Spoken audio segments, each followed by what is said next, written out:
Olá, alunos, bem-vindos à aula de língua portuguesa. Hoje nós faremos a leitura de uma notícia de um tema que é voltado para o universo de vocês, o universo adolescente, né? A leitura trata sobre adolescentes que passam muito tempo no celular. Quais as consequências disso? Vamos à leitura?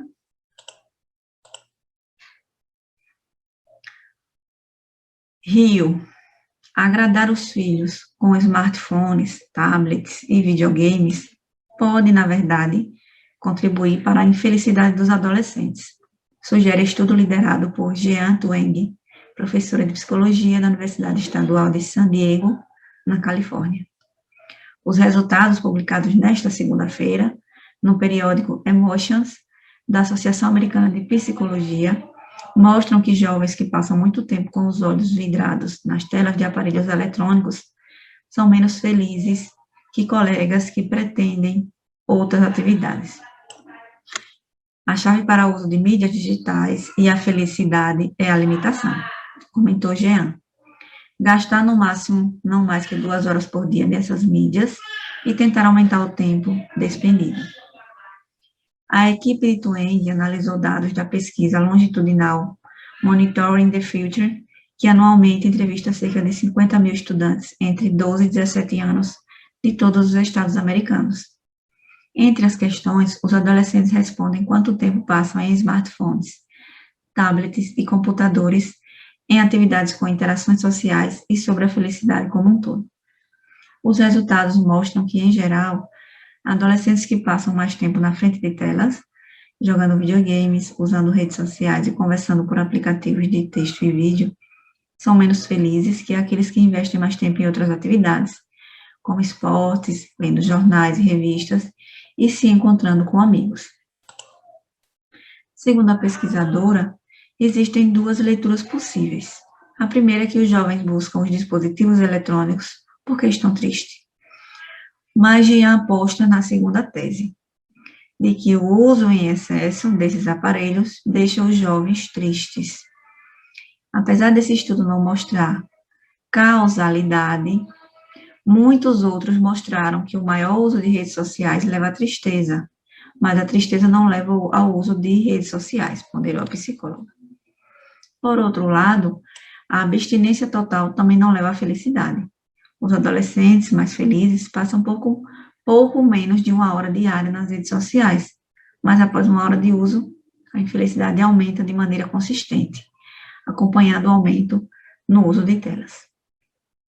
Olhando os dados históricos de grupos da mesma faixa etária desde os anos 90, os pesquisadores descobriram que a proliferação de dispositivos eletrônicos com tela coincidiu com a queda geral da felicidade entre os jovens americanos. Especificamente, os índices. Olhando os dados históricos de grupos da mesma faixa etária desde os anos 90, os pesquisadores descobriram que a proliferação de dispositivos eletrônicos com tela coincidiu com a queda geral da felicidade entre os jovens americanos. Especificamente, os índices de satisfação com a vida, autoestima e felicidade despencaram após 2012. Foi nesse ano que o percentual de americanos com smartphones superou a marca de 50%. De longe, a maior mudança na vida dos adolescentes entre 2012 e 2016 foi o aumento na quantidade de tempo gasto em redes sociais e o consequente declínio das atividades sociais e do sono, apontou Jean. O advento do smartphone é a explicação mais plausível para a diminuição repentina no bem-estar psicológico dos adolescentes. A fonte dessa notícia é o jornal O Globo, né? O acesso é de 24 de agosto de 2018.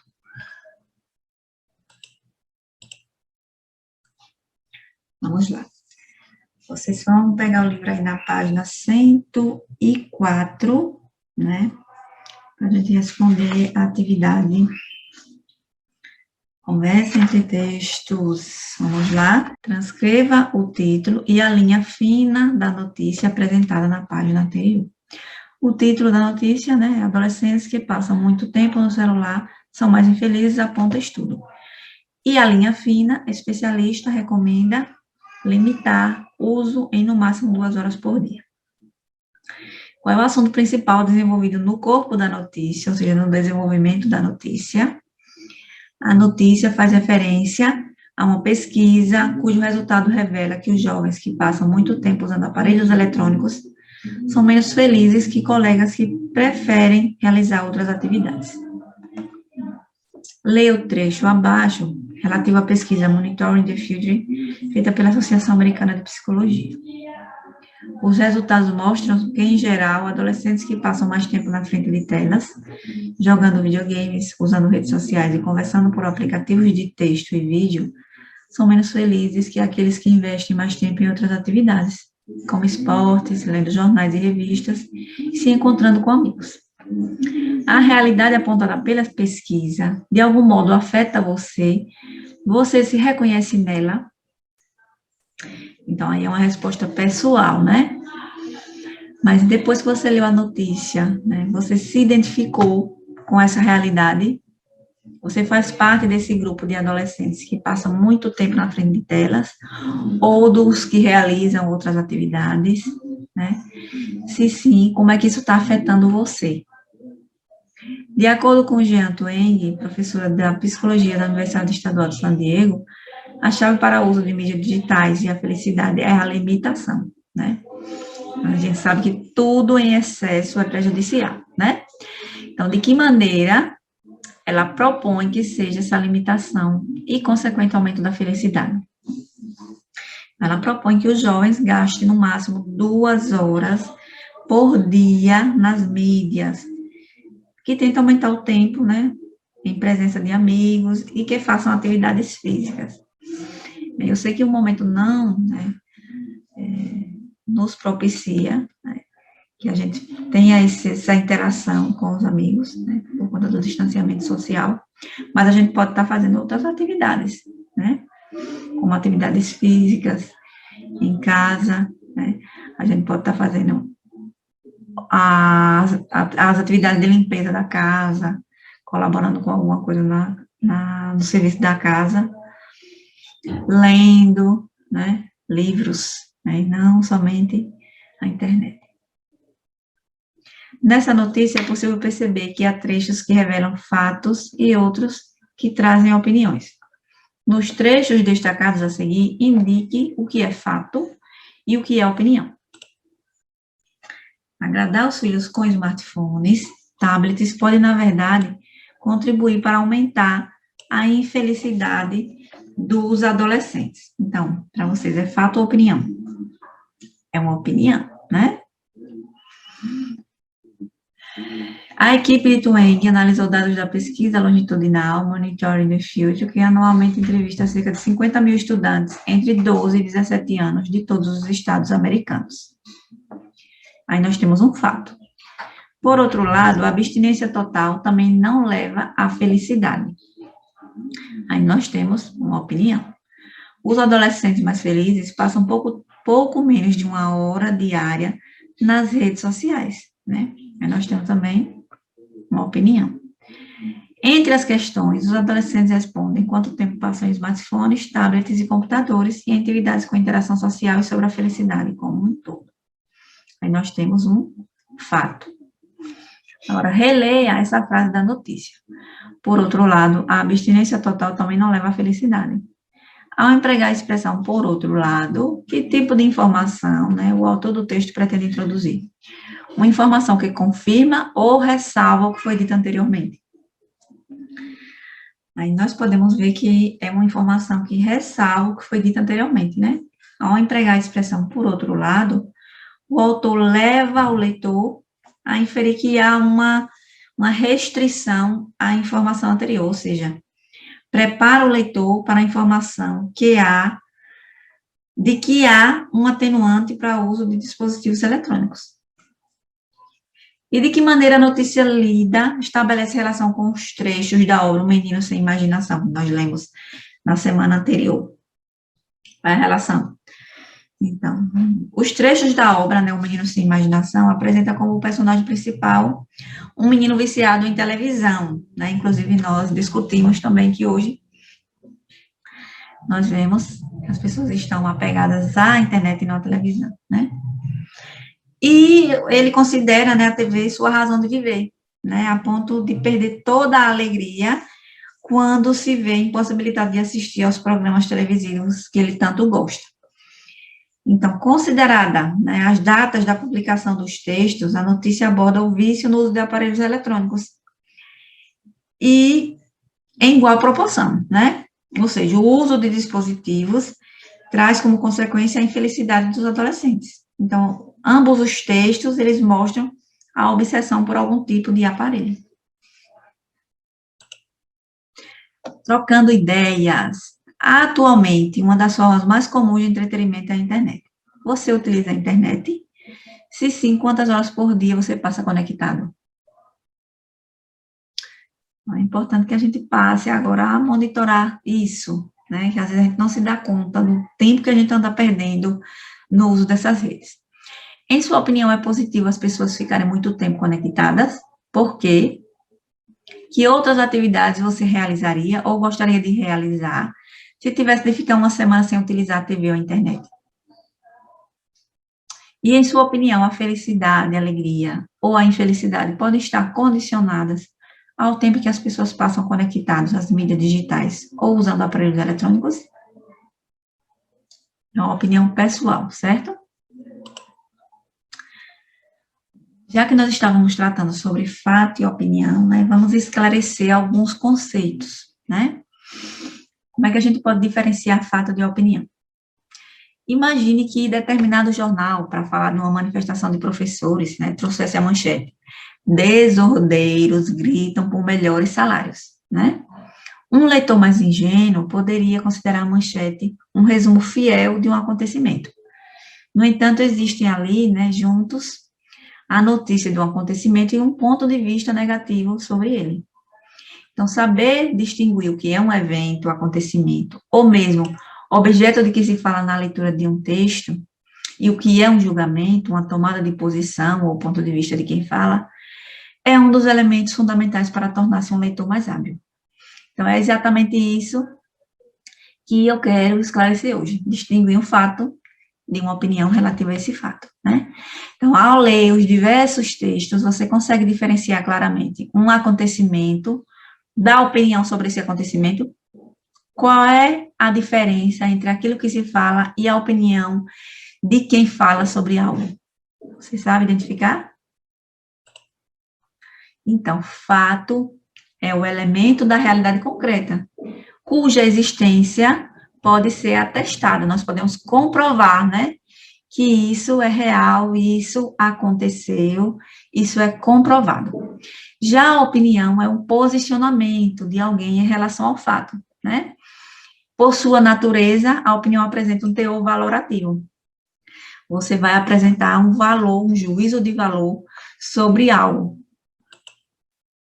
Então, as notícias, por estarem voltadas para a transmissão de informações, devem transmitir os fatos de forma objetiva, sem expressar opinião ou juízo de valor daqueles que as divulgam. Entretanto, nos jornais de notícias, né, televisivos e até impressos também, nós percebemos muitas vezes a notícia sendo veiculada de modo parcial e subjetivo. Então, fato e opinião acabam se misturando e nem sempre temos facilidade para separar uma coisa de outra. Então, é importante destacar que nem sempre se trata de manipulação de informações. Muitos jornalistas, eles têm dificuldade de divulgar informações sem sair estritamente da objetividade. Então, em textos jornalísticos, deve prevalecer a função referencial da linguagem, né, que é a função de informar sobre uma situação. Mas, né, algumas seções, como reportagens, permitem o uso de subjetividade, né, da divulgação de um ponto de vista, da opinião do leitor, né, por exemplo, onde apresenta coluna de escritores, né, carta de leitores. Então, entende-se, né, por subjetivo, né, no uso dessa subjetividade na produção desses textos, que ela expressa a visão pessoal do autor a respeito de algum assunto. Diferente dos textos objetivos que procuram oferecer informações precisas para o leitor, transmitindo-lhes conhecimentos, em resumo, fatos. Vamos à leitura desse texto para que vocês percebam. Tímida de 18 anos dá primeiro beijo e morre minutos depois. Gemma Benjamin, 18 anos, elegeu o colega de universidade Daniel Ross, de 21, para dar seu primeiro beijo na vida, marcando o início do namoro dos dois. Porém, minutos depois do beijo, a jovem tímida morreu de forma fulminante no sofá da casa de Daniel, em Treforest, Inglaterra. A jovem que praticava natação e era um atleta exemplar do time de hóquei da universidade, sofria de uma condição cardíaca rara, síndrome da morte súbita por arritmia. Daniel chamou socorro e tentou reanimar a namorada, mas não obteve sucesso. Os médicos disseram que ele nada podia fazer. O casal se conhecia há 3 meses e o primeiro beijo era muito aguardado. Gemma não tinha histórico de problemas cardíacos, segundo reportagem do Daily Mail. O caso aconteceu em 2009, mas os detalhes só foram revelados agora pelo inquérito que apurou a morte. Vamos agora comparar com esse outro texto. De volta ao primeiro beijo, de Moacir Scliar.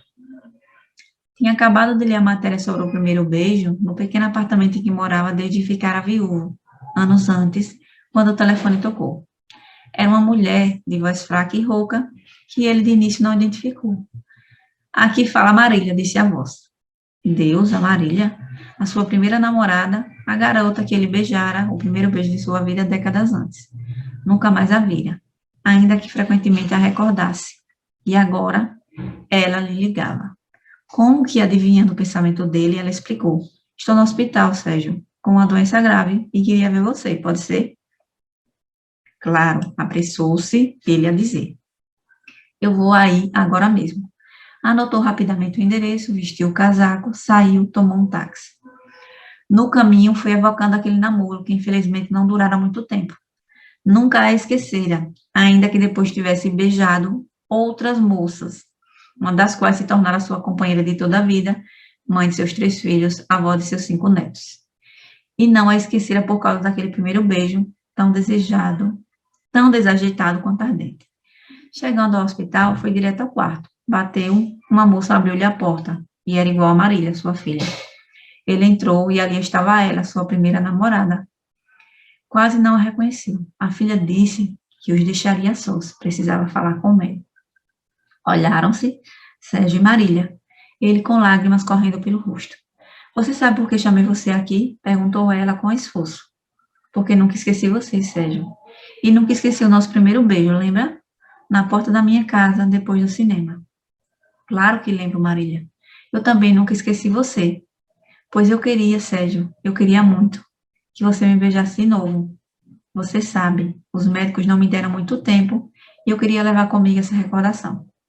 Ele levantou-se, aproximou-se dela, beijou os lábios fanados, e aí, como por milagre, o tempo voltou atrás e de repente eles eram jovenzinhos de décadas antes, beijando-se à porta da casa dela. A filha parada à porta do quarto agradeceu-lhe. Você fez um grande bem à minha mãe. Acho que agora ela vai melhorar. Não melhorou. Na semana seguinte, Sérgio viu no jornal o convite para o enterro. Mas, ao contrário do que poderia esperar, apenas sorriu. Tinha descoberto que o primeiro beijo dura para sempre.